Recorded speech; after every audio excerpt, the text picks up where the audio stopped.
ఈరోజు 4405వ రోజు జూమ్ మీటింగ్ను నిరాటంకంగా కొనసాగించడానికి మన ప్రభువు మనకు సాయం చేస్తున్నాడు. ఎలాంటి ఆటంకాలు, ఇబ్బందులు లేకుండా ఇలాగున ఇన్ని రోజులు కొనసాగటము ఇది దేవుని కృపయే గాని మన జ్ఞానము, తెలివితేటలు కాదని నిజంగా మనం దేవుని సన్నిధిలో ఒప్పుకొని తీరాల్సిందే.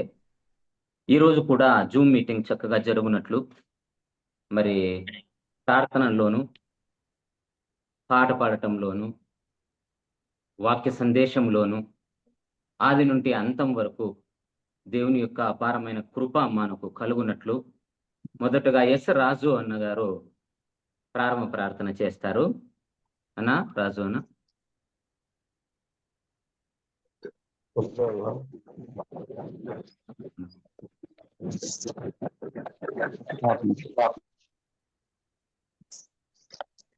పరమ తండ్రి, నీ వందనాలు.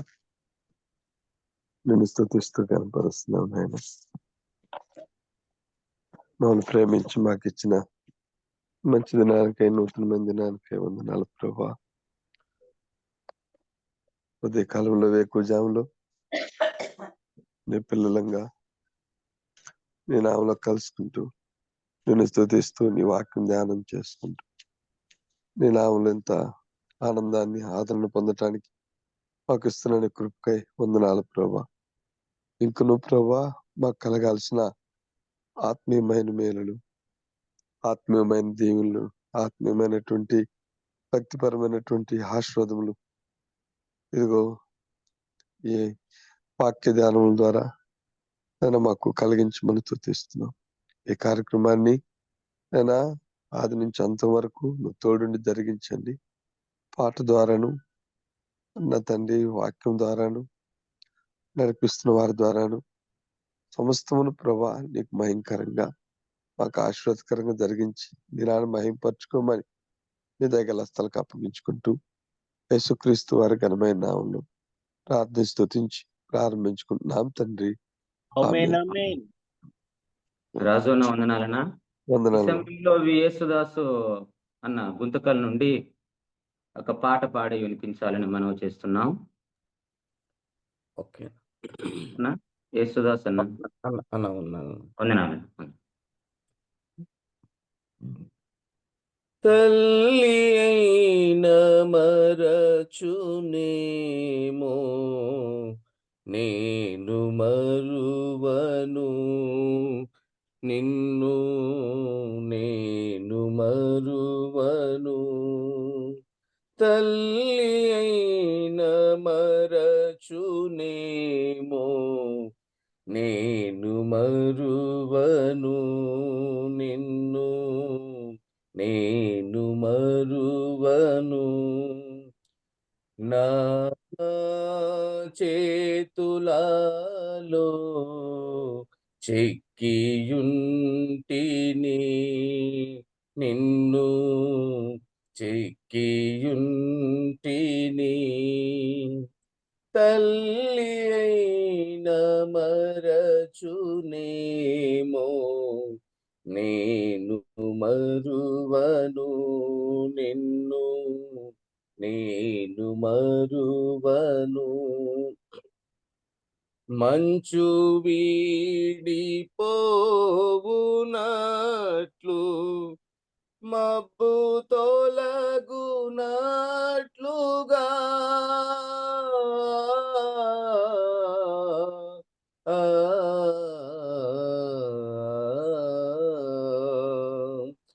మంచు వీడిపోవునట్లు, మబ్బు తొలగునట్లుగా నీదు పాపం పరిహరించి, నీదు పాపం పరిహరించి నీదు రుణము తీర్చినాను, నిన్ను మరువను నేను, నిన్ను మరువను. తల్లి అయిన మరచునేమో నేను మరువను నిన్ను, నేను మరువను. భయపడకు నీ దేవుడాను, దిగులు పడకు బలపరతున్. ఆ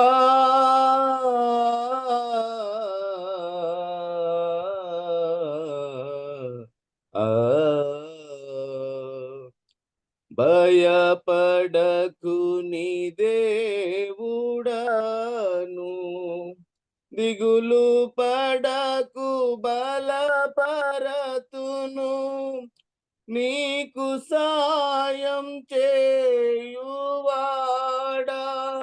నీకు సాయం చేయువాడా, నాదు శాంతిని కొసగేదా. నిన్ను మరువను నేను, నిన్ను మరువను. తల్లి అయిన మరతునేమో, నేను మరువను నిన్ను, నేను మరువను. ముదిమి వచ్చు వరకు నిన్ను ముదము తోడమోయుదన్. ఆ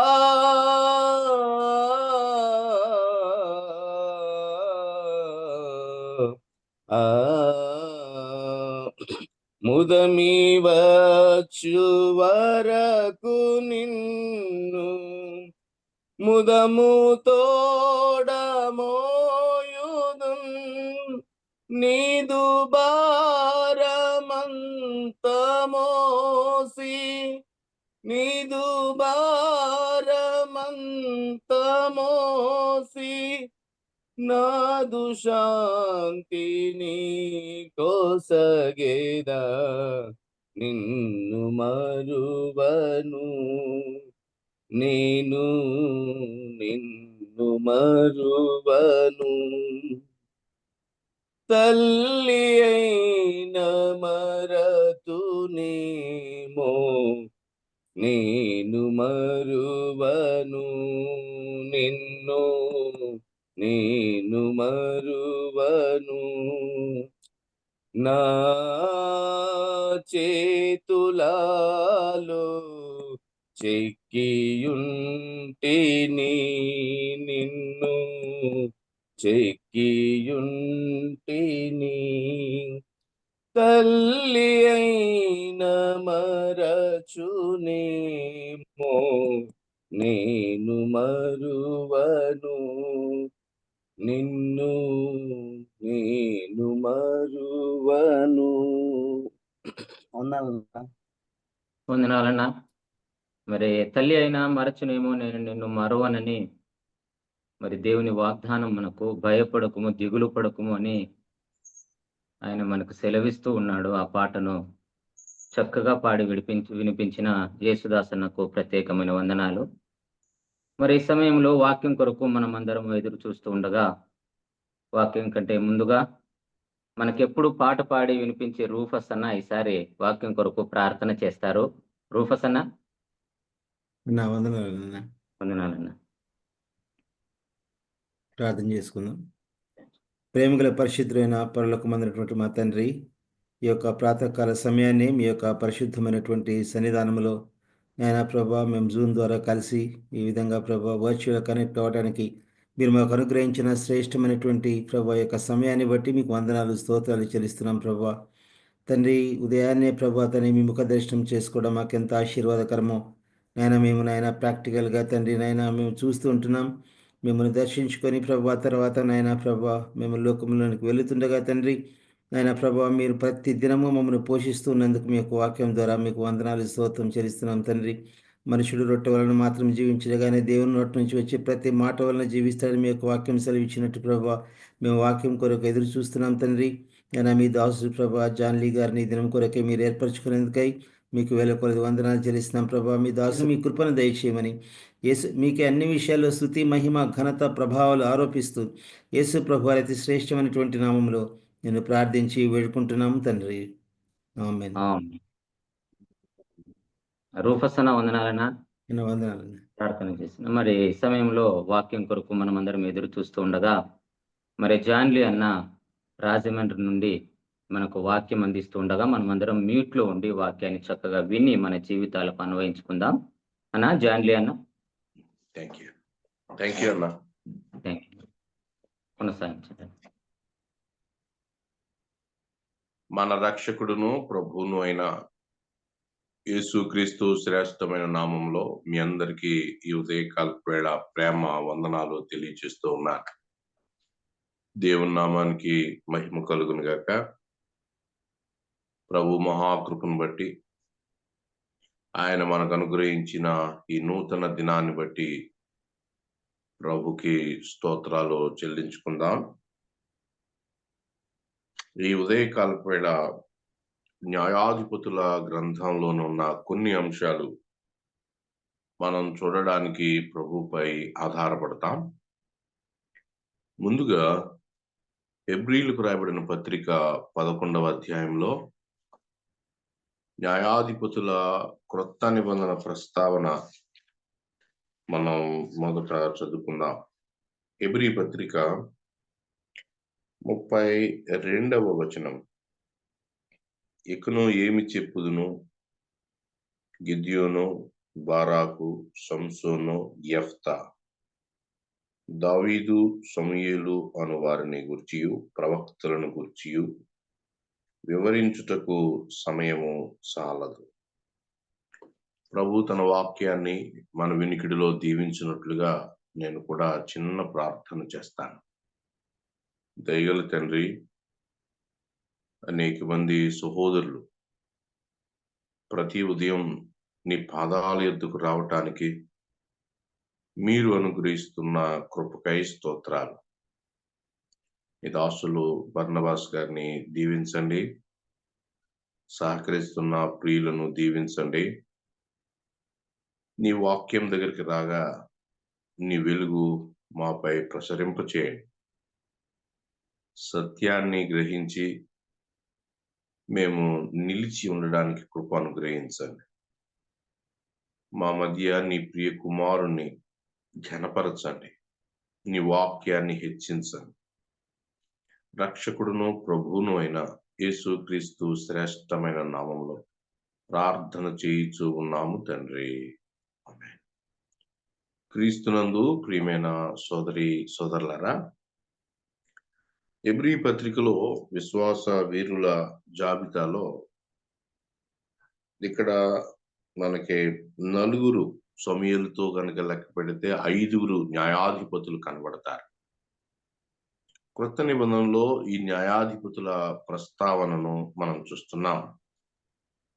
దాని అర్థం హెబ్రీయులు కూడా క్రొత్త నిబంధన విశ్వాసులు న్యాయాధిపతులను గురించి తెలుసుకోవాలి అని ప్రభు కోరుతా ఉన్నాడు. న్యాయాధిపతుల కాలాన్ని గనక మనం చూస్తే దాదాపుగా 4 సార్లు ఆయన చెప్పాడు. ప్రజలు తెలుసుకోవాల్సిన సంగతి ఏంటి అని అంటే 11వ అధ్యాయం 27వ వచనం చూడండి. న్యాయాధిపతుల గ్రంథం ఎవరైనా ఒక సహోదరులు చదవగలరా? నేను ఈ ఫోను ఇవన్నీ పట్టుకున్నాను. న్యాయాధిపతుల గ్రంథం 11:27. ఈరోజు కొంచెం ఎవరైనా సహాయం చేయండి. 11:27. న్యాయాధిపతుల గ్రంథం 11:27. ఎవరు వారికి అసలైన న్యాయాధిపతి? అన్మ్యూట్ అవ్వట్లేదేమో అన్న. ఒక్క నిమిషం అన్న. రవి మనోహర్ అన్న చదవగలరా? చదువుతాను. Thank you. 11వ అధ్యాయం 27వ వచనం బ్రదర్. 27వ వచనం. అసలు వారికి న్యాయాధిపతి ఎవరో చెప్తున్నాడు. ఇట్లుండగా నేను నీ ఎడల తప్పు చేయలేదు గాని నీవు నా మీదికి యుద్ధమునకు వచ్చుట వలన నా ఎడల దోషము చేయుచున్నావు. న్యాయాధిపతి అయిన యెహోవా నేడు ఇశ్రాయేలుకును అమ్మోనీయులకును న్యాయము తీర్చునుగాక. కాబట్టి దేవుడే వారికి న్యాయాధిపతి అనే మూల సూత్రాన్ని ఇక్కడ జ్ఞాపకం చేస్తున్నాడు. ఆ న్యాయాధిపతి చేతిలో వాడబడిన 13 మంది న్యాయాధిపతుల చరిత్ర ఈ ఈ ఉపన్యాయాధిపతులు అని చెప్పాలి. న్యాయాధిపతి అంటే కోర్టులో ఒక జడ్జిని ఊహించుకోవద్దు సుమా. న్యాయాధిపతి అంటే ఒక యుద్ధ వీరుడు. పాపంలో వాళ్ళు ఉండగా వాళ్ళకి రక్షకుడు అని అర్థం. దేవుడే వారికి రక్షకుడు. క్రింద భూమి మీద ఆయన కొంతమంది రక్షకులను లేపాడు. ఆ మాట కూడా న్యాయాధిపతుల గ్రంథంలో మనం చూస్తాం. విరక్షించెను అనే మాట. న్యాయాధిపతి అంటే ఒక యుద్ధ వీరుడు ఇశ్రాయేలీలను యుద్ధములో నుండి, అణిచివేతలో నుండి రక్షించటానికి దేవుని చేత లేపబడిన నాయకుడు అని అర్థం. న్యాయాధిపతుల గ్రంథాన్ని మనం చూస్తే 17వ అధ్యాయం 6వ వచనం చూడండి. 17వ అధ్యాయం 6వ వచనం. న్యాయాధిపతుల కాలంలో ప్రజలు ఏ విధంగా ఉన్నారో చెప్తున్నాడు. 17:4 17:6 17వ అధ్యాయం 6వ వచనం. న్యాయాధిపతుల గ్రంథం 17:6. 17:6. ఆ దినములలో ఇశ్రాయేలీయులకు రాజు లేడు, ప్రతివాడును తన ఇష్టానుసారంగా ప్రవర్తించుచూ వచ్చెను. కాబట్టి బహుశా రాజుల కాలంలో ఈ పుస్తకం రాయబడి ఉంటుంది. వెనక్కి తిరిగి దేవుని పిల్లల మధ్య ఏం జరిగిందో ఈ పుస్తకం రాయబడింది. 19:1 కూడా చూడండి. న్యాయాధిపతులు 19:1. ఇశ్రాయేలీయులకు రాజు లేని దినములలో చాలు చాలు. లేవీయుడైన ఒకడు 18:1 కూడా చూడండి. 18:1. ఆ దినంలో ఇశ్రాయేలుకు రాజు లేడు. అలాగే 21, 25 కూడా చూడండి. 21, 25. 21, 25. యా. ఆ దినంలో ఇశ్రాయేలుకు రాజు లేడు. కాబట్టి రాజు లేని కాలంలో ప్రజలు ఇష్టానుసారంగా జీవిస్తున్నారు. ఇది చాలా దుఃఖకరమైన పరిణామం. ఎందుకు అంటే ఇష్టానుసారంగా జీవించే కనానీయుల మధ్య దేవునికి, పరిశుద్ధ దేవునికి సాక్షిగా జీవించాల్సిన ఇశ్రాయేలు ఆ కనానీయులతో కలిసిపోవటాన్ని ఈ న్యాయాధిపతుల గ్రంథంలో చెప్పాడు. ఈ పుస్తకం ఎక్కడికి వస్తుందంటే, ఈ పుస్తకం రక్షణ, ప్రత్యేకత, పరిశుద్ధత, సాల్వేషన్, సెపరేషన్, శాంక్టిఫికేషన్. దేవుని పిల్లలే కానీ వాళ్ళు ప్రత్యేకత లేని వారుగా కనబడుతున్నారు. చెడిపోయిన కనానీయుల మధ్య సాక్షిగా జీవించాల్సిన దేవుని పిల్లలు సాక్ష్యాన్ని పోగొట్టుకున్నారు. దేవుడు ఏ ఉద్దేశంతో అక్కడికి తీసుకొచ్చాడో ఆ ఉద్దేశాన్ని భంగపరిచారు. న్యాయాధిపతుల గ్రంథం ఇశ్రాయేలీయుల యొక్క సంపూర్ణ వైఫల్యాన్ని సూచిస్తుంది.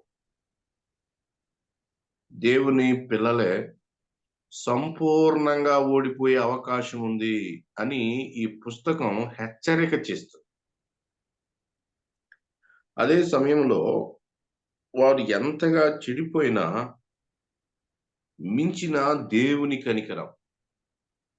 వారు పశ్చాత్తాపపడి మొర్ర పెట్టగా దేవుడు వారిని ఉద్ధరించాడు, వారిని మరలా కాపాడాడు. ఆ జాతిని ఆయన తుడిచివేయకుండా ఆయన మరలా కాపాడుతూ వచ్చాడు.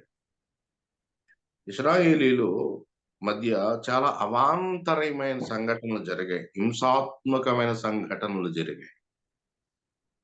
ఇశ్రాయేలీలలో భయానకమైన పరిస్థితి ఏర్పడింది.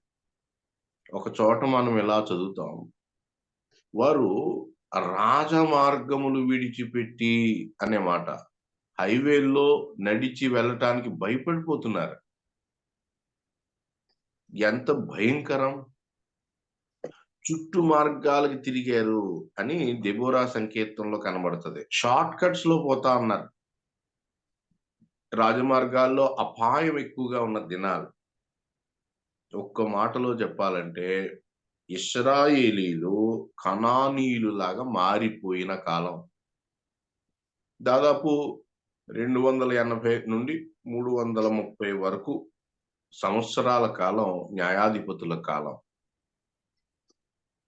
300 సంవత్సరాలు అని అనుకుందాం. దేవుని పిల్లలు అన్యులలాగా జీవిస్తున్నారు. ఈ 21 అధ్యాయాలు గనక ఒక సమ్మరి, సారాంశాన్ని గనక మనం గ్రహించగలిగితే, పూర్తిగా విఫలమైన న్యాయాధిపతులు కాలంలో ప్రజలు. మరొక బరువైన మాట మోసుకొస్తుంది ఈ పుస్తకం. విఫలమైంది ప్రజలు మాత్రమే కాదు. సంసోను అనే నాయకుడిని చూడండి, నైతికంగా ఎంత విఫలమైపోయాడు. యెఫ్తా అనే నాయకుడిని చూడండి, ఆరాధనా పద్ధతి ఆయనకి తెలియదు.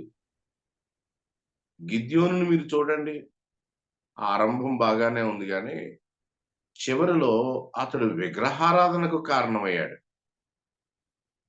యోతాము అనేవాడిని చూడండి, దేవుడు నియమించకపోయినా తనకు తానే ఇశ్రాయేలీయుల మీద న్యాయాధిపతిగా నియమించబడినవాడు.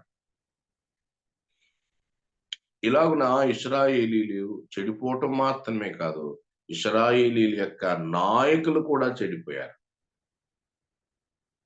ఈ దినాల్లో మన మధ్య కనబడుతున్నవి ఇవే కదా.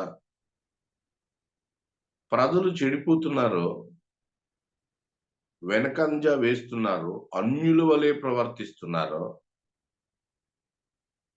అలాగే నాయకులు కూడా భయానకమైన పరిస్థితుల్లోనికి దిగజారిపోయిన ఈ కాలాన్ని సూచించడం లేదు. న్యాయాధిపతుల కాలం, ప్రజలు చెడిపోయిన కాలం. న్యాయాధిపతుల కాలం, న్యాయాధిపతులే చెడిపోయిన కాలం. ఇశ్రాయేలీయులకు రాజు లేడు అని చెప్తున్నాడు. అయినా దేవుని కృప. ఎందుకు ఇశ్రాయేలీయులు ఇలాగా మారిపోయారు? యెహోషువ చనిపోతూ ఒక పెద్ద సభ పెట్టాడు. ఇశ్రాయేలీయుల పెద్దలను మైదానానికి పిలువనంపించాడు. ముఖ్యులు యెహోషువ గ్రంథం చివరిలో 23, 24లో చూస్తాం. వారందరూ రాగా వృద్ధుడైనటువంటి యెహోషువ వారికి ఇలా చెప్తున్నాడు, దేవుని వాక్యాన్ని విడిచిపెట్టొద్దు. యెహోషువ వృద్ధాప్యానికి వచ్చేసరికి ప్రజలు చెడిపోయారు. అందుకని యెహోషువ అంటున్నాడు, మనందరి గృహాల్లో ఆ వచనం ఉంచుకుంటాం. మీరు ఎవరిని సేవిస్తారో సేవించండి, నేనును నా ఇంటి వారును యెహోవాను సేవించెదము. కనానీల దేవతలను వారు అనుసరిస్తున్నప్పుడు యెహోషువ ఈ మాట వారికి హెచ్చరిక చేస్తున్నాడు. యెహోషువ కాలానికే, చివరి కాలానికి వారు చెడిపోయినట్లుగా మనం చూస్తున్నాం. తర్వాత దేవుని వాక్యాన్ని మీరు అనుసరించండి, ధర్మశాస్త్రానికి విధేయత చూపించండి అని వారికి ఆయన హెచ్చరిక చేశాడు. ప్రియులారా వినండి, కానీ వారు విన్నవాళ్ళు కారు. ఏ సమాజం దేవుని వాక్యానికి చోటు ఇవ్వదో ఆ సమాజం పాడైపోతుంది. ఏ కుటుంబం దేవుని వాక్యానికి చోటు ఇవ్వదో ఆ కుటుంబం పాడైపోతుంది. ఏ సమాజం దేవుని వాక్యానికి లోబడదో ఆ సమాజం పాడైపోతుంది. వాక్యము మనల్ని, మన కుటుంబాల్ని, మన సంఘాల్ని భద్రం చేస్తుంది. సత్యమందు వారిని ప్రతిష్ఠ చేయము. సత్యమందు, వాక్యమునందు. భక్తులు ఎలా బ్రతికారు? సత్యమందు వాళ్ళు ఉన్నారు. ఆనాడు ఇశ్రాయేలు సమాజం సత్యాన్ని తిరస్కరించింది, వాక్యాన్ని తిరస్కరించింది. వారు కనానీయులులాగా మారిపోయారు, లోకంతో కలిసిపోయారు. కనానీయుల యొక్క లక్షణాలు ఏంటి? మొదటి అధ్యాయం 2వ అధ్యాయంలో మనం చూస్తాం. నైతికంగా చెడిపోయిన వాళ్ళు, భయంకరమైన లైంగిక సంబంధాలు కలిగిన వాళ్ళు, వివాహ వ్యవస్థ నిర్వీర్యం, ఇంకా శిశుబలులు. మీరు లేవియా కాండం 18లో వాళ్ళ గురించి చెప్పాడు. నైతిక భ్రష్టత్వం, శిశు బలులు కలిగిన కనానీయుల మధ్య ఇశ్రాయేలీలు దైవ ప్రతినిధులుగా, పరిశుద్ధ జనాంగంగా నివసించాలి. మన కుటుంబం, మన సంఘం అన్యుల మధ్య ఏ విధంగా ఉంది? కలిసిపోయిందా లేదా విడిగా ఉందా? ప్రభు అడుగుతా ఉన్నాడు. ఆర్సి చాప్మాన్ అనే బ్రదర్ అండ్ భక్తుడు, అంటే ఆరంభ భక్తుల్లో ఆయన ఒకడు. ఆయనకు ఒక కళ వచ్చిందంట. ఆ కళలో ఒక ఆయన మరొక ఆయనతో మాట్లాడుతున్నాడట. సంఘమా సంఘమా నీవెక్కడున్నావు అంటే, అవతల వ్యక్తి అన్నాడంట, సంఘము లోకములో నుంచి విమోచించబడి ప్రత్యేకించబడి ఉన్నది, లోకములో నుండి బయటికి వచ్చింది, అయితే లోకంలోనే ఉంది, ఇంకా ప్రభు రాకడ వరకు అది లోకంలోనే ఉంటుంది, ఒక రోజున ఎత్తబడుతుంది. కాబట్టి సంఘమా సంఘమా నీవెక్కడున్నావంటే, సంఘం అన్నదట, నేను లోకంలో ఉన్నాను. మరి కొద్దిసేపు అయిన తర్వాత మరలా ఒక స్వరం వచ్చిందంట. అదేంటంటే, ఇది కళ, విషయాన్ని చెప్పడానికి వివరిస్తున్న ఒక ఉదాహరణ అంతే. అదేమిటంటే, లోకమా నీవెక్కడున్నావు అని అంటే, అప్పుడు లోకం అందంట, నేను సంఘములో ఉన్నాను అందంట. లోకం ఇప్పుడు సంఘంలో ఉంది. చాప్మన్ గారు రాసిన మాటలండి.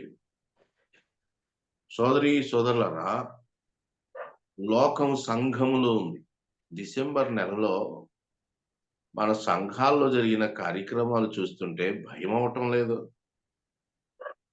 రొట్టె విరిచే కూడిక నిర్లక్ష్యం చేయబడి, దైవికమైన నాయకత్వం నిర్లక్ష్యం చేయబడి జరిగిన సంఘటనలు ఎంతో దుఃఖాన్ని, భయాన్ని కలిగిస్తున్నాయి.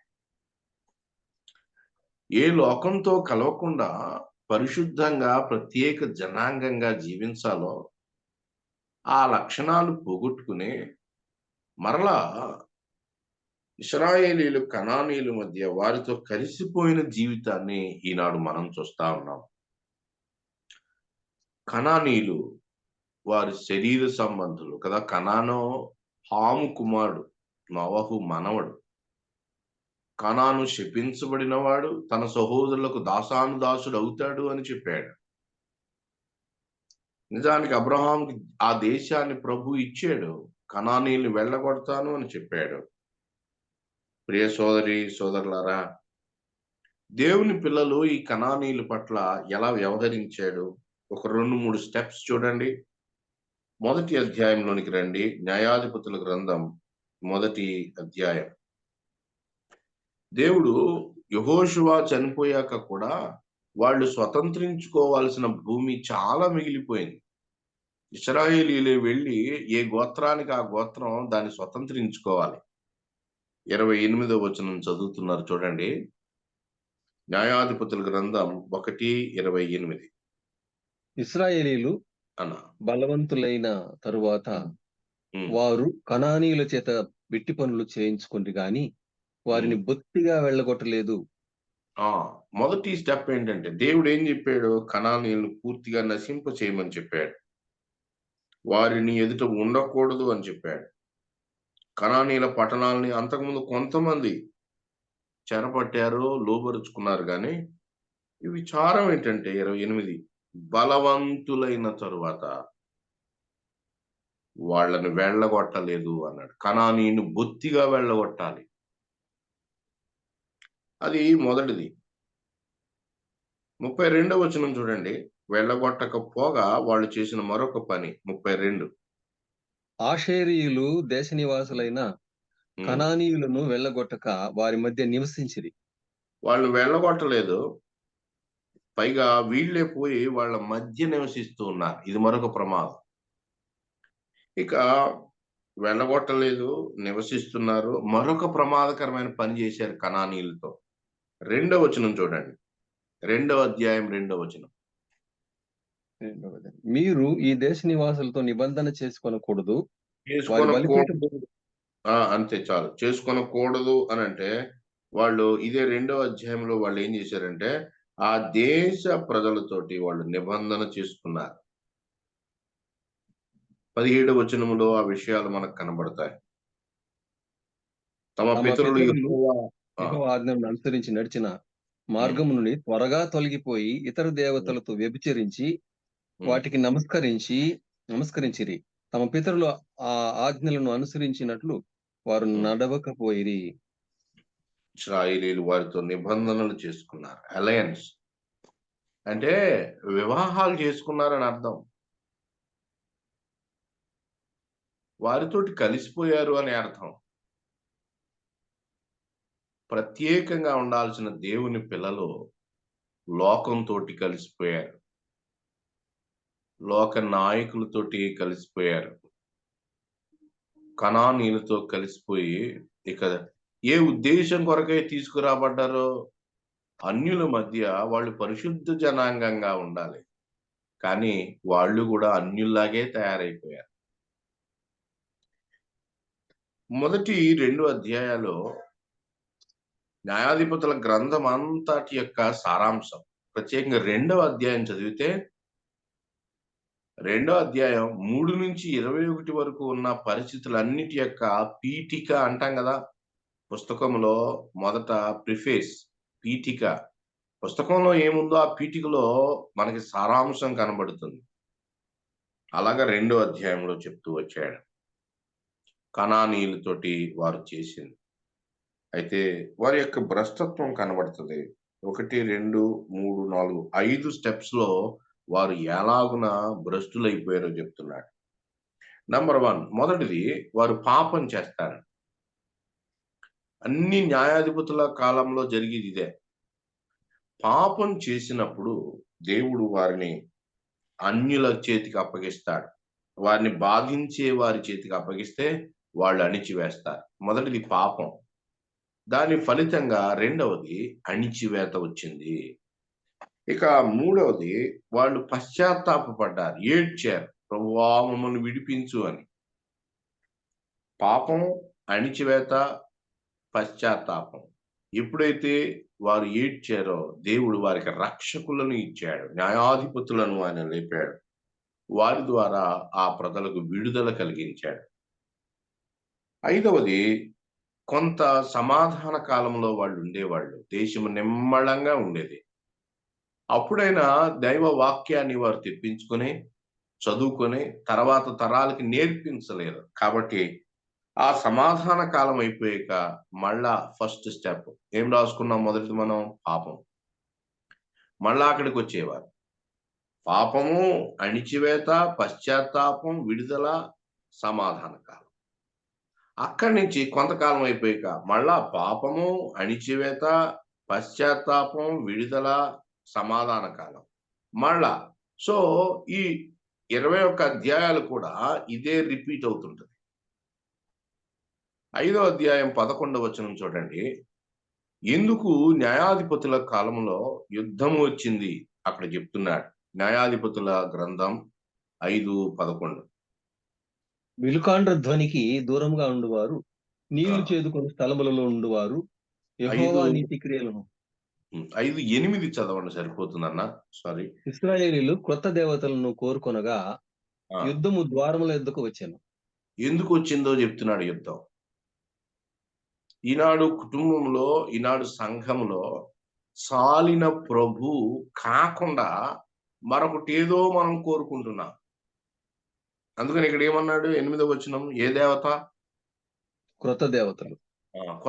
ఇశ్రాయేలు క్రొత్త దేవతను కోరుకోగా యుద్ధము ద్వారముల యొద్దకు వచ్చి. ఎక్కడైతే కొత్త దేవత ఉంటుందో అక్కడ యుద్ధమే. పాపం. వ్యక్తులు స్వార్థపూరితంగా ధనాపేక్ష కొరకై, ఘనతల కొరకై ఎప్పుడైతే దిగుతారో అప్పుడు యుద్ధమే, యుద్ధ కాలమే. వాక్యానికి చోటు లేకపోతే ప్రజలకు యుద్ధమే మిగులుతుంది ప్రియులారా. మన సంఘాల్లో వాక్యానికి చోటు లేకపోతే యుద్ధాలే.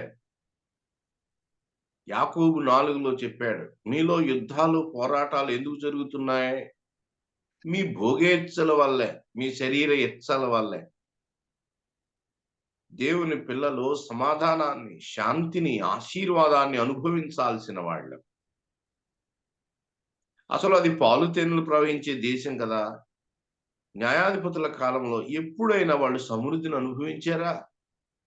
కొన్ని రోజులు ఉంటుంది, కానీ వెంటనే శత్రువు వారి మీద దాడి చేస్తాడు. వాగ్దాన దేశంలోనే ఉన్నారు, కానీ వాగ్దాన ఫలాన్ని అనుభవించలేకపోతున్నారు. ఈ ఆఖరి దినాల్లో, ఈ ఆఖరి రోజుల్లో సంఘంగా మనం ప్రత్యేకంగా లేకపోతే, వాక్యానికి, ధర్మశాస్త్రానికి ఇశ్రాయేలీలు చోటు ఇవ్వలేదు, అలాగున మనం జరిగిస్తే మన పరిస్థితి కూడా భయానకం. ఈ పుస్తకం చివరిలోకి వస్తే 12 గోత్రాల వాళ్ళు అందరూ బయలుదేరి 11 గోత్రాల వాళ్ళు బెన్యామీనీయుల మీద యుద్ధం చేశారు. దానికి ఒక కారణం కూడా ఉంది. అన్నదమ్ముల మధ్య పోట్లాట, పోరాటం.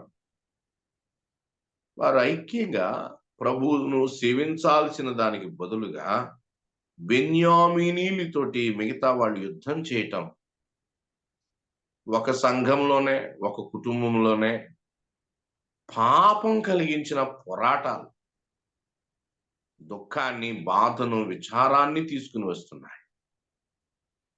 న్యాయాధిపతుల గ్రంథం గలతీ పత్రికలో ఇశ్రాయేలీయుల కథను ప్రస్ఫుటిస్తూ ఒక మాట ఉందో చూస్తారా? గలతీ పత్రిక 5వ అధ్యాయం 14వ వచనం. 5:14 గలతీయులకు రాయబడిన పత్రిక 5వ అధ్యాయం 15వ వచనం. అయితే మీరు ఒకరినొకడు ఖర్చుకొని భక్షించిన ఎడల మీరు ఒకని వలన ఒకడు బొత్తిగా నశించిపోదురేమో చూచుకునుడి. చూడండి, ఎక్కడైతే ఖర్చుకోవడం, ఒకరినొకడు కొట్లాడుకోవటం ఉంటుందో, ఆ కొట్లాటలో అవతల వాళ్ళది సమస్య, నాది ఏం పర్వాలేదని ఒకవేళ అనుకోవచ్చేమో. కానీ ఇక్కడ చెప్తున్నాడు పౌలు భక్తుడు గలతీయులతోటి, ఒకరినొకడు ఖర్చుకుంటే, భక్షించుకుంటే ఒకని వలన ఒకడు బొత్తిగా ఏమైపోతారు? నశించిపోతారు. ఏ సంఘంలో గొడవ ఉంటుందో ఆ సంఘం క్షీణించిపోతుందండి. ఏ కుటుంబంలో గొడవ ఉంటుందో ఆ కుటుంబం క్షీణించిపోతుంది. ఇశ్రాయేలీల క్షీణతకి 12 గోత్రాల మధ్య రగిలిన అంతర్యుద్ధం. 21 న్యాయాధిపతుల్లో లాకీషు పట్టణం ఏ విధంగా ధ్వంసం చేయబడింది? బెన్యామీనీల యొక్క కుర్రాళ్ళు, ఆ అల్లరి జనం, కట్టులేని ఆ తరం ఒక ఆమె పట్ల ఎంత నీచంగా ప్రవర్తిస్తూ వస్తే వీళ్ళంతా యుద్ధానికి బయలుదేరితే బెన్యామీను గోత్రమే ఉండదు ఇక. కానీ దేవుడు వాగ్దానం చేసినట్లుగా బెన్యామీను శేషాన్ని ఆయన ఉంచాడు. బెన్యామీను నా కుడి చేతి పుత్రుడని పేరు పెట్టుకున్నాడు కదా, శేషాన్ని ఉంచాడు. మన సంఘాలు ఇంకా శేషంతో ఉన్నాయి అంటే ఇది దేవుని మహాకృప. ఎప్పుడూ పోవాలి, చాలా వరకు పోయాయి. మనకు మిగిలింది కేవలం శేషం మాత్రమే. దేవుని కృపను బట్టి శేషం ఉన్నది. ఇప్పుడైనా మనం మేల్కోవాలి. ఇది న్యాయాధిపతుల గ్రంథ సారాంశం. ఈ పుస్తకం విభజన చాలా ఆసక్తికరంగా ఉంటుంది. మొదటి 2 అధ్యాయాలు, మొదటి అధ్యాయం కనానీలు, 2వ అధ్యాయము సమ్మరి. పుస్తకం అంతా ఎలా ఉందో మొదటి 2 అధ్యాయాలు చెప్పాడు. మొదటి అధ్యాయంలో కనానీయుల్ని వెళ్ళగొట్టడానికి ప్రయత్నం చేశారు, కానీ మిగిల్చారు. రెండవ అధ్యాయంలో 3 నుంచి 21 వరకు ఎలా ఉందో ప్రజల పరిస్థితి వివరిస్తూ వచ్చాడు. ఇది మొదటి సెక్షన్, కనానీయులు దేశ పరిస్థితి. రెండవ సెక్షన్ 3 నుంచి 16 వరకు ఉంటుంది. 3 నుంచి 16 వరకు. దీన్ని ఏం చేయాలంటే మొదటి న్యాయాధిపతి ఒత్నియేలు, వారికి ఉన్నటువంటి చివరి న్యాయాధిపతి గ్రంథానికి సంసోన్ని మనం చూస్తాం కదా. ఆ కాలంలో ఇశ్రాయేలీలు 4 మెట్లు దిగిపోయారు.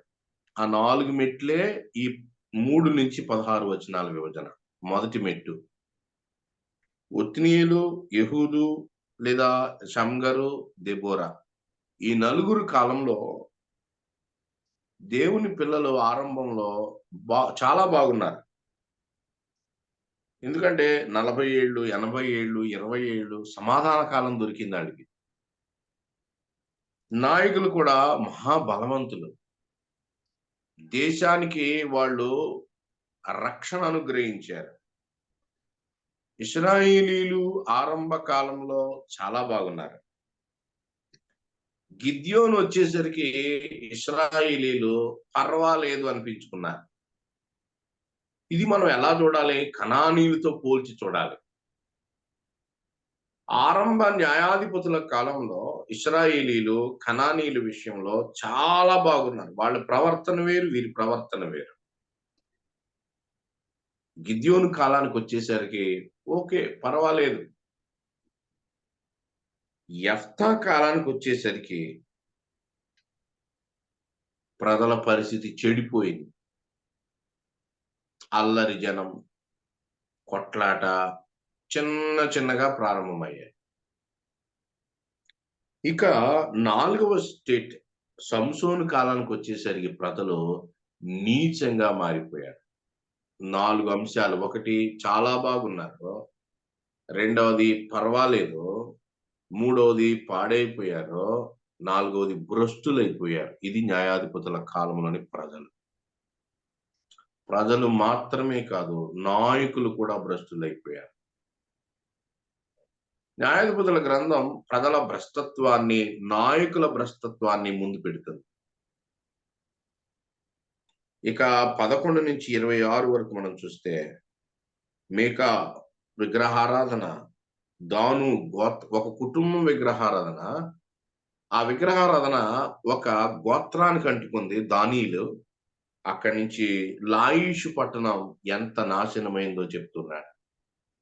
విగ్రహారాధన ఎంతగా వారికి ప్రాణ నష్టం కలిగించింది. ఇశ్రాయేలీల మధ్య చాలా అవాంతరమైన సంఘటనలు జరిగాయి.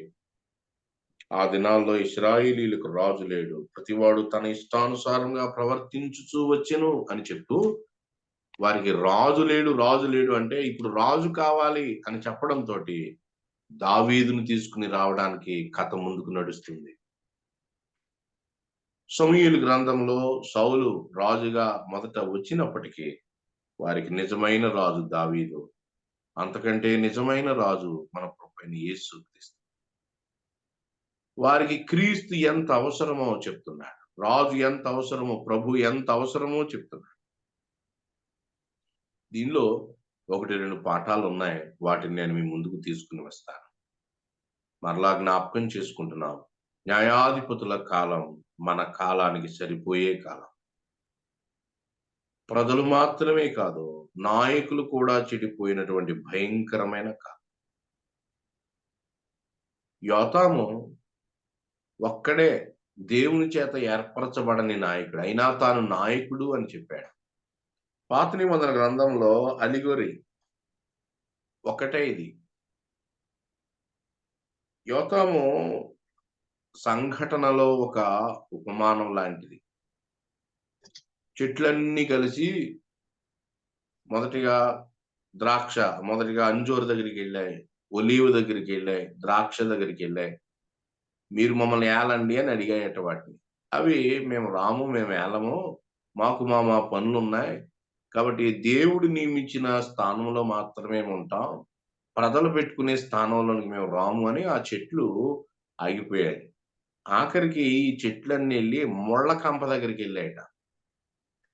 ముళ్ళ కంపనే రాజుగా అడగగానే, మీరు నన్ను నియమించుకోండి, ఒకవేళ బ్యాక్ స్టెప్ వేస్తారేమో, నేను మీకు రాజుగా లేకపోతే నాలో నుండి అగ్ని వచ్చి మిమ్మల్ని దహించి వేస్తాయి. ఈ మాటలు చెప్తున్నది ఎవరు? యోతాము. దేవుడు యోతామును ఏర్పరచలేదు. దేవుడు ఇవ్వని స్థానంలోనికి ఇశ్రాయేలీలు ఒక మనుష్యుని తీసుకొస్తున్నారు. వీళ్ళని దేవుని చేత నియమించబడిన నాయకులు అనరు, వీళ్ళని ప్రజానాయకులు అని అంటారు.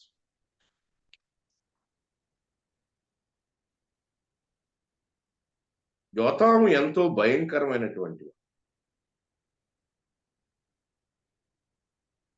ఇక్కడ మనం చూస్తున్నాం 9వ అధ్యాయంలో, ఒకవేళ నేను పేరు తప్పు చెప్తున్నానేమో, కరెక్టే, యోతామే. యోతాము.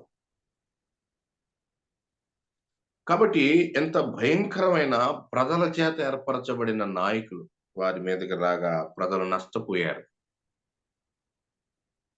సోదరులారా, ఇశ్రాయేలు వైఫల్యం, ఇశ్రాయేలు పరిస్థితి మన పరిస్థితిని సూచిస్తా ఉంది. దేవుడు ఏం కోరుతున్నాడు? వాక్యానికి విధేయత కోరుతున్నాడు. సంఘాల్లో చెప్పబడిన దైవ వాక్యానికి సంపూర్ణంగా విధేయత చూపిస్తున్నారా? ఈ వాక్యం వాళ్ళకండి, ఈ వాక్యం వీళ్ళకండి. అబ్బా, ఈరోజు ఈ చెప్పబడిన వాక్యం ఫలానా ఆమె వస్తే ఎంత బాగుండేది, ఫలానా ఆయన వస్తే ఎంత బాగుండేవాడు అని అనుకోవటం లేదు. యెషయా 8లో చెప్పాడు, యెషయా నేను నీతో చెప్పు మాటలు వినుము. వాక్యం ఎవరికి? నాకే, నాతోనే ప్రభు మాట్లాడతాడు. నేను నీతో చెప్పు మాటలు వినుము. దేవుని వాక్యం నా కొరకే. ఆ ప్రజలు వాక్యాన్ని నిరాకరించారు. విధేయత లేదు, ఆరాధన లేదు, ప్రభువుని ప్రశంసించటం లేదు. ఆ జాతిగా నష్టపోయారు. సరే, ఈ కాలంలో ఇది ఇలా ఉండగా 1-2 అంశాలు దీనిలో వాటిని మనం చూస్తాం. ఒకటి, న్యాయాధిపతులు గ్రంథంలో ఆయన ఆరంభంలోనే చెప్తున్నాడు, యుద్ధానికి ఎవరు వెళ్ళారు? మొదటి అధ్యాయం చూడండి, న్యాయాధిపతుల గ్రంథం. కనానీయులతో యుద్ధం చేయడానికి ఎవరు వెళ్ళాలి? 2వ వచనం చూడండి, న్యాయాధిపతుల గ్రంథం 1. యెహోవా ఆ దేశమును యూదా వంశస్థులకు ఇచ్చి ఉన్నాను, వారు పోవాలని సెలవిచ్చాను. అంతే. యూదా. కాబట్టి మొదటి యుద్ధం ఎవరు చేయాలి అంటే యూదా వంశీయులే చేయాలి. యుద్ధం యాక్చువల్ గా 3-4 అంశాలు ఉన్నాయి, మనకు టైం సరిపోదేమో. యుద్ధానికి యూదా గోత్రీకులు వెళ్ళాలి, మిగతా వాళ్ళకి సహాయంగా ఉండాలి. యుద్ధానికి వాళ్లే వెళ్ళాలి, ఇది మొదటిది. రెండవది, సంఖ్యాకాండంలో మనం చూస్తాం, గుడారం నిర్మించబడిన తర్వాత మొట్టమొదటి అర్పణ తీసుకొచ్చింది కూడా యూదా గోత్రికులే. యుద్ధములో మొదట వాళ్లే, అర్పణలో మొదట కూడా వాళ్లే. మూడవది, మందసాన్ని యాజకులు మోస్తూ ఉంటుండగా నడవవలసిన గోత్రాల క్రమంలో మొదట నడిచేది కూడా యూదా గోత్రమే. ప్రయాణములో మొదట, అలాగే గోత్రాలు ఇక్కడ ఆగాలి అని చెప్పినప్పుడు మొదట గుడారాలు వేయాల్సింది కూడా యూదా గోత్రికులే. ప్రయాణములో మొదట, మజిలీలో మొదట, అర్పణలో మొదట, యుద్ధములో మొదట, ఇది యూదా గోత్రికులను ఆయన కోరుతున్నాడు. సమయం లేదు ఈ వచనాలన్నీ నేను చదివించడానికి. గుడారం వేయటంలో మొదట, ప్రయాణాల్లో మొదట, యుద్ధాన్ని చేయటంలో మొదట, అర్పణ అర్పించటంలో మొదట. సంఖ్య 7లో ఆ మాటలు ఉన్నాయి. ప్రధాన యాజకుని రొమ్ము మీద ఉన్న ఆ రాళ్లు ఉన్నాయి, 12 రాళ్లలో మొదటి రాయి యూదాది. ఏంటి ఈ పాఠం అని అంటే, యోధా అనగా స్తుతి. మన కుటుంబాల్లో, మన సంఘాల్లో సణుగుడు ఉండకూడదు, స్తుతి ఉండాలి అని చెప్తున్నాడు. అర్పణలో, ప్రయాణంలో, మజిలీలో, అన్నింటిలో కూడా స్తుతితో ప్రారంభించుట, ప్రభువుని స్తుతించుట. అందుకనే మన బ్రదర్స్ సింబాలికల్ గా స్తుతి కీర్తన మొదలు పెట్టారు. అది దైవక్రమం. కేవలం నోటితో మాత్రమే కాదు, హృదయంతో స్తుతించుట, ప్రభువుని గణపరచుట. స్తుతి లేకుండా వారు సాగటం ప్రభువుకి ఇష్టం లేదు. వారు దేశాన్ని బట్టి, విడుదలను బట్టి, తమ ప్రభువుని బట్టి వాళ్ళు స్తుతించాలి, ఆయన్ని గుర్తించుకోవాలి, ఆయన గుర్తుపట్టాలి. సణుగుడులకు ఏమాత్రం కూడా చోటు లేనే లేదు. ఆలయానికి రాగానే సణుగుడు ముఖంతో ఎంతమంది ప్రవేశిస్తున్నారు? కుటుంబాల్లో ఎంత సణుగుడు! ఆయన్ను స్తుతించడానికి అంశాలే లేవా? ఆయన్ను కనీసం 2 విషయాల్లో ఎప్పటికీ మనం స్తుతిస్తాం. ఒకటి ఆయన రక్షణకర్త, ఒకటి ఆయన సృష్టికర్త, 2 ఆయన రక్షణకర్త. ప్రకటన 4 చివరిలో ఆయనను సృష్టికర్త అని పరలోకములో వారు స్తుతిస్తా ఉన్నారు. ప్రకటన 5 చివరిలో ఆయన రక్షణకర్త అని స్తుతిస్తున్నారు. మన కుటుంబాల్లో, మన సంఘాలు ఉదయాన్నే లేవగానే స్తుతి హృదయం. 6 లక్షల మంది ఆ పాత తరం, 6 లక్షల మంది కొత్త తరం. ఇశ్రాయేలీలు 6 లక్షల మంది పాత తరం అరణ్యంలో ఎందుకు సంహరించబడ్డారు? సణిగేరు.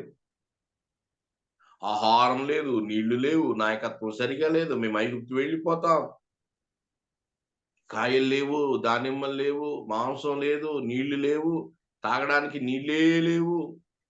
సణుగుడు సణుగుడు, అది లేదు, ఇది లేదు, ఇది లేదు, అది లేదు. ప్రభు ఇచ్చినటువంటి ఆ గొప్ప రక్షణ గురించి ఆయన గణపరచాలి, సణుగుడు లేని జీవితాన్ని జీవించాలి. కానీ ఆ జాతి దైవిక సూత్రాన్ని మీరిపోయారు కాబట్టి వారు నష్టపోయారు. ఇది ఒక పాఠం. అదోనీబెజెక్ 1వ అధ్యాయంలో వాడు ఏం చేశాడో వారికి అదే జరిగింది.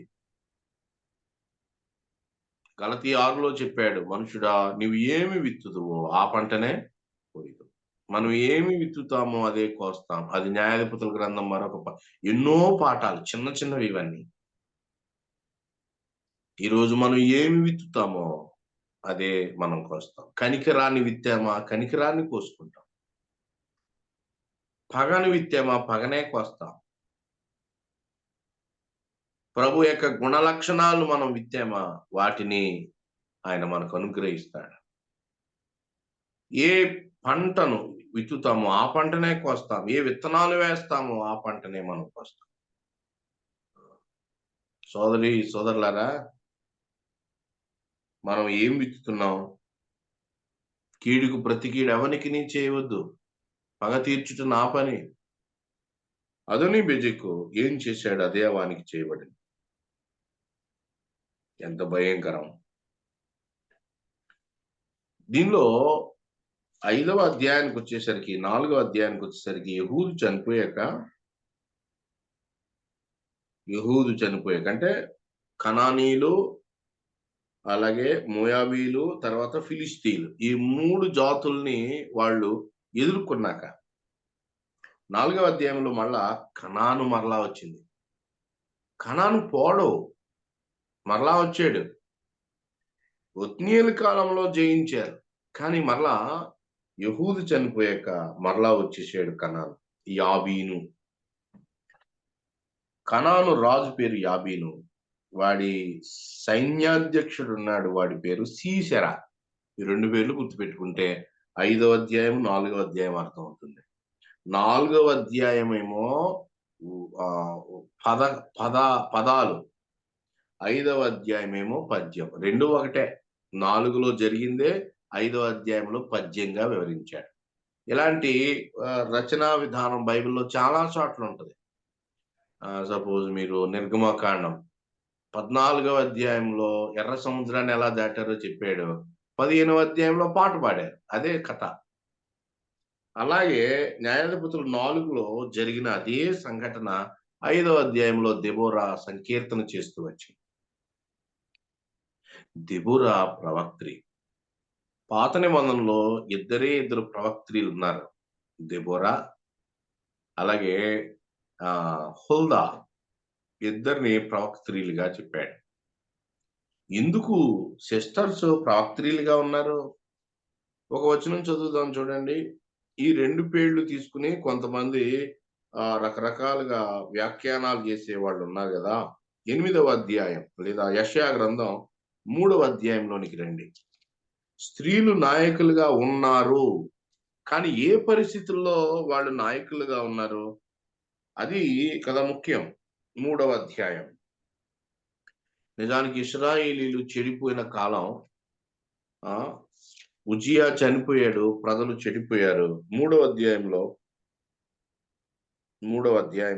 3వ వచనం చూడండి. దేశం ఎలా ఉందో చెప్తున్నాడు. ఇశ్రాయేలీల దేశం యెషయా కాలంలో సోదెగాండ్రును పెద్దలను పంచాదశాధిపతులను ఘనత వహించిన వారిని మంత్రులను శిల్ప శాస్త్రములను ఎరిగిన వారిని మాంత్రికులను యెరూషలేములో నుండి యూదా దేశంలో నుండి తీసివేయనంటే ఇప్పుడు వీళ్ళు ఆ దేశంలో ఉన్నారు.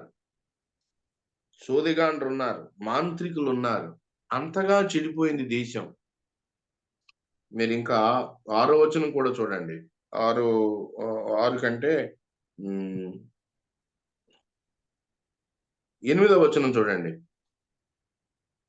యెరూషలేము పాడైపోయెను, యూదా నాశనమాయెను. యెహోవా మహిమగల దృష్టికి తిరుగుబాటు చేయనంతగా వారి మాటలను వారి క్రియలను ఆయనకు ప్రతికూలముగా ఉన్నవి. అలా ఉంది దేశం.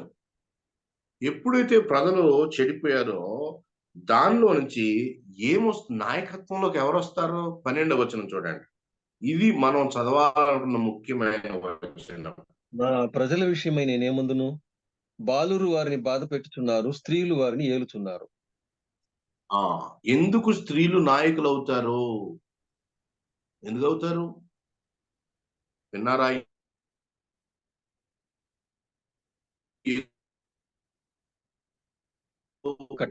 సంఘాల్లో అన్నా వాయిస్ కట్ అవుతుంది. సారీ. ఎందుకు ఎక్కువగా ఉన్నారు స్త్రీ బోధకులు అంటే ఏమయ్యారు? ఆ ప్రజలు చెడిపోయి. ఎక్కడ ప్రజలు చెడిపోతారో అక్కడ స్త్రీ బోధకులు లేదా స్త్రీ నాయకులు, పిల్లల నాయకులు పెరుగుతారు. మళ్ళా చదవండి ఆ వచనాన్ని 3:12. నా ప్రజల విషయమై నేనేమందును? బాలురు వారిని బాధ పెట్టుచున్నారు, స్త్రీలు వారిని ఏలుచున్నారు. వాక్యాన్ని ఎరగని వాళ్ళు, ఇశ్రాయేలు దేవుడెవరో ఎరుగినటువంటి వారు, వాక్య సారాంశం ఎరగని వారు, స్త్రీలు వారిని ఏలుతున్నారు. న్యాయాధిపతుల గ్రంథంలో ఆ మాట స్పష్టంగా మనకు కనబడుతుంది. చూడండి, న్యాయాధిపతుల గ్రంథం 4వ అధ్యాయం. ఆమె బారాకుతో ఏమని చెప్తుంది? 8వ వచనం. 4:8. బారాకు, నీవు నాతో కూడా వచ్చిన ఎడల నేను వెళ్ళేదను గాని నీవు నాతో కూడా రాని ఎడల నేను వెళ్ళనని ఆమెతో చెప్పాను. 9వ వచనం. అప్పుడు ఆమె, నీతో నేను అగత్యముగా వచ్చేదను, అయితే నీవు చేయు ప్రమాణము వలన నీకు ఘనత కలుగదు. ప్రయాణము వలన నీకు ఘనత కలుగదు. యెహోవా ఒక స్త్రీ చేతికి సీసెరాను అప్పగించునని చెప్పి తాను లేచి బారాకుతో కూడా కెదెషునకు వెళ్ళాను. కాబట్టి ముందు ఎవరు ఉండాలి? స్త్రీయా పురుషుడా? పురుషుడే ఉండాలి. స్త్రీ ప్రవక్త్రిగా ఆమె ఉంది. కారణం ఏంటంటే పురుషులందరూ ఫెయిల్ అయిపోయారు. అప్పుడు స్త్రీలు ఏలతారు. దాని అర్థం ఏంటంటే శిరసత్వం. ఈనాడు చాలా మంది బోధకులు పబ్లిక్ ప్లాట్ఫామ్ మీద చెప్తున్నారు స్త్రీ పూజించవచ్చు, రకరకాల విషయాలు చెప్తా ఉన్నారు. జాగ్రత్త దేవుని పిల్లలారా, జాగ్రత్త పడతాం. ఎక్కడైతే పురుషులు విఫలమవుతారో అప్పుడు స్త్రీలు తప్పక రావచ్చు, వస్తారు.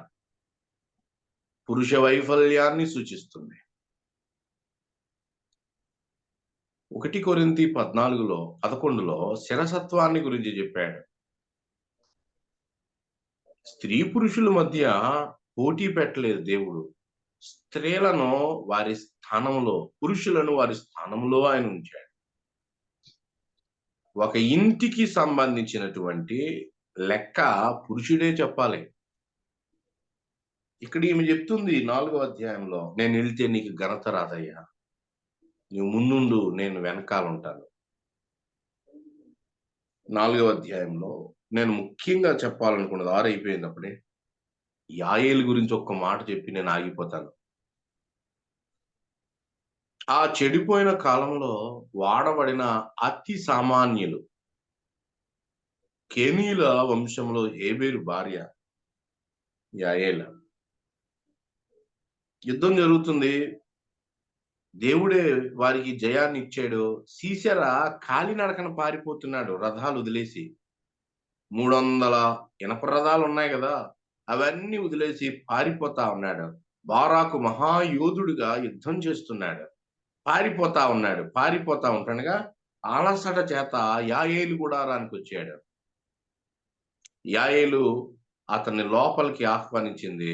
లోపలికి వచ్చాడు, పాల బుడ్డి విప్పింది, పాలు ఇచ్చింది, తాగాడు. అలసిపోయాడేమో, గాఢ నిద్రపోయాడు.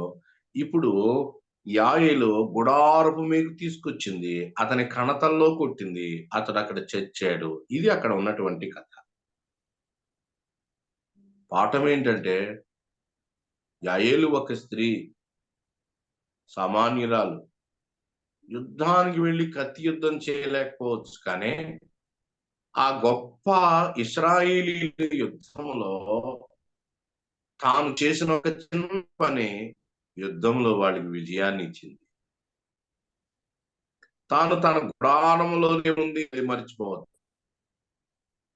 అక్కడ నుండి ఆమె యుద్ధం చేసిపోవద్దు. అతడు రాగా నిద్రపుచ్చింది, కణతంలో కొట్టింది, అతడు చనిపోయాడు. అక్కడ యుద్ధానికి విజయం వచ్చింది. పాఠం ఏంటంటే, దీనులమై యుద్ధంలో ప్రైమ్ పొజిషన్ లో లేకపోవచ్చు, తన స్థానంలో ఉండి తాను ఎప్పుడు ఏం చేయాలో దేవునికి లోబడి పనిచేసిన యాయేలు ఇశ్రాయేలీయులకు విజయాన్ని ఇచ్చింది. సామాన్యులు దేవుని ప్రణాళికలో కరెక్ట్ గా ఒదిగిపోయిన వాళ్ళు. ప్రభువా, యాయేలు వలె నీ ఘనమైన సేవలో నా స్థానంలో ఉండి నమ్మకంగా నిన్ను సేవిస్తాను. She never missed her opportunity. తన అవకాశాన్ని, ప్రభు ఇచ్చిన అవకాశాన్ని ఆమె పోగొట్టుకోలేదు. సామాన్యురాలు ప్రభు కొరకై నిలబడింది. యాయేలు లాంటి సామాన్యంగానే ప్రభు ఘనమైన విజయములో మన పాత్ర మనం పోషిస్తాం. చిన్న చిన్న పాఠాలు ఈ గ్రంథం అంతా ఉన్నాయి, చదువుకుందాం, నేర్చుకుందాం. ఒక 3 గంటలు కూర్చుంటే ఈ పుస్తకం అంతా అయిపోతుంది. అలా చదువుతాం. రాజు లేదని చెప్పు, రాజు గురించి చెప్పాడు. రాబోతున్నాడు, నీతి గల న్యాయాధిపతి రాబోతున్నాడు. నిజానికి అన్యాయమైన తీర్పు పొందినటువంటి వాడు, మన మీద పడాల్సిన భయంకరమైన ఆ పాపపు శిక్ష క్రీస్తు కలవరి శిలువలో అనుభవించాడు. అన్యాయంగా అతడు అప్పగించబడ్డాడు. ఈయన యందు పాపమేమీ లేదు. పిలాతు చెప్తున్న నిరపరాధ రక్తం. ఆ ప్రియ ప్రభు మన కొరకై అన్యాయాన్ని భరించి మన నీతిమంతులుగా చేశాడు.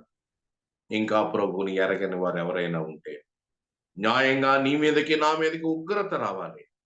ఆ ఉగ్రత అగ్నిగుండం, కానీ క్రీస్తు దాన్ని మన కొరకై భరించాడు. రెండవది, క్రీస్తు ప్రభు చనిపోయి సమాధి చేయబడి తిరిగి లేచి ఆరోహణమై వెళ్ళిపోయాడు, మరలా రాబోతున్నాడు. ఆయన నీతి గల న్యాయాధిపతి.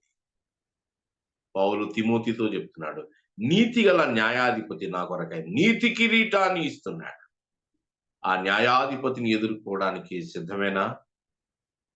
దయగల తండ్రి, నీ మాటలు ధ్యానిస్తూ నీకు ఇష్టమైన జీవితం జీవించడానికి సహాయం చేయండి. మార్నింగ్ కాన్ఫరెన్స్ లో ఉన్న ప్రియులందరినీ దీవించుమని నీ కృపగా అప్పచెప్పుకొని క్రీస్తు యేసు నామంలో వేడుకుంటున్నాం తండ్రి. ఆమేన్. Thank you.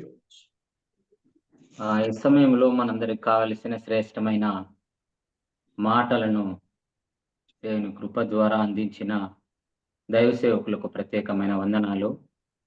న్యాయాధిపతుల కాలము, నేటి కాలం. మరి వాక్యానికి విధేయత కలిగి జీవించటానికి నీతి గల న్యాయాధిపతి అయిన దేవుడు మనందరికీ సహాయం చేయాలని ప్రత్యేకంగా ప్రార్థన చేద్దాం. ఈ సమయంలో చివరిగా పేతురన్న ప్రార్థన చేస్తాడు. మల్లెపోగు పేతురన్న.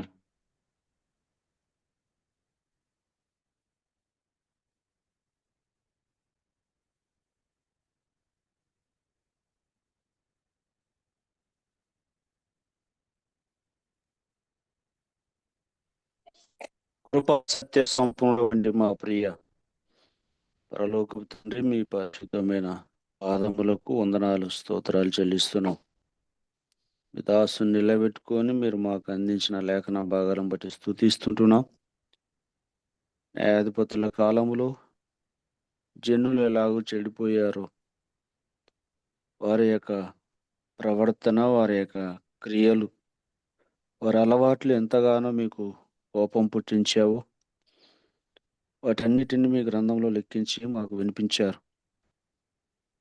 ఆ రోజులో ఉన్న యొక్క విధానం ఈ రోజుల్లో కూడా సంఘాలలోనికి అటువంటి కార్యాలు, అటువంటి క్రియలు, అటువంటి అలవాట్లు జొరబడవి ఉన్నవని మీ దాసుని ద్వారా మాకు హెచ్చరికలుగా ఇచ్చారు. అవును ప్రభు, మేము చూస్తూ ఉంటే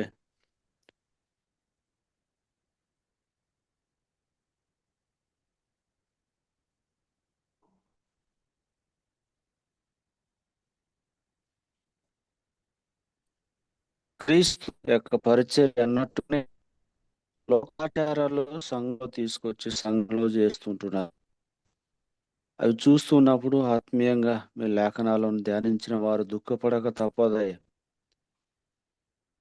ఆ యొక్క లోకానుసారమైన యొక్క వ్యక్తులు ప్రబలిపోయి ఆత్మీయంగా నడుచుకుంటున్న వారిని అణిచివేసి, వారిని గద్దించి, నోరు మూపించి, వారి యొక్క మాటలు, వారి యొక్క ఆజ్ఞలు, వారి కోరికలు నెరవేర్చబడటానికి ప్రోత్సహిస్తూ సంఘంలో ఎన్నో దురాలోచనలు అంటే దుష్ట కార్యాలు చేయటానికి పూనుకుంటూ ఉన్నారు. అటు వారి కొరకు ప్రార్థన చేస్తున్నాం. వారికి మంచి మనస్సు ఇవ్వండి. లేఖనాల్లో ఉన్న యొక్క సత్యాన్ని గ్రహించి న్యాయమైనది ఏదో, క్రమం ఏదో, పద్ధతి ఏదో గ్రహించి ఆ ప్రకారంగా చేయట కృప చూపండి.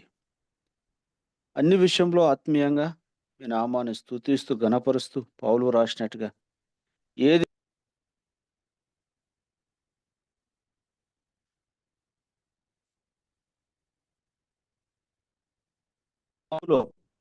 మా ప్రియులందరికీ దయచేయండి సన్నిధిలో ప్రార్థన చేస్తుంటున్నాం. అయోగ్యులమైన మాకు మీ మాటలు, మరుగైన సంగతులు మరలా మాకు గుర్తు చేయటానికి మీ దాసుని మీరు ప్రేరేపించినందుకు మిమ్మల్ని స్తుతిస్తుంటున్నాం. ఇంకా అనేక సంగతులు ఆ గ్రంథంలో ఉన్న యొక్క మాటలు వివరించటానికి మీ దాసునికి జ్ఞానమును, తెలివిని, సమయమును, ఆరోగ్యమును అనుగ్రహించు. మరి మా ప్రభువును మా రక్షకుడునైనా యేసుక్రీస్తు పరిశుద్ధమైన నామమున ప్రార్థిస్తుంటున్నాను తండ్రి. ఆమేన్. ఆమేన్. చాలా వందనాలన్నా. ఈ సమయాన్ని మరి బర్నబాస్ అన్నకు అప్పగజెప్పుదాం. అన్నా, బర్నబాస్ అన్న. ఓకే అన్న.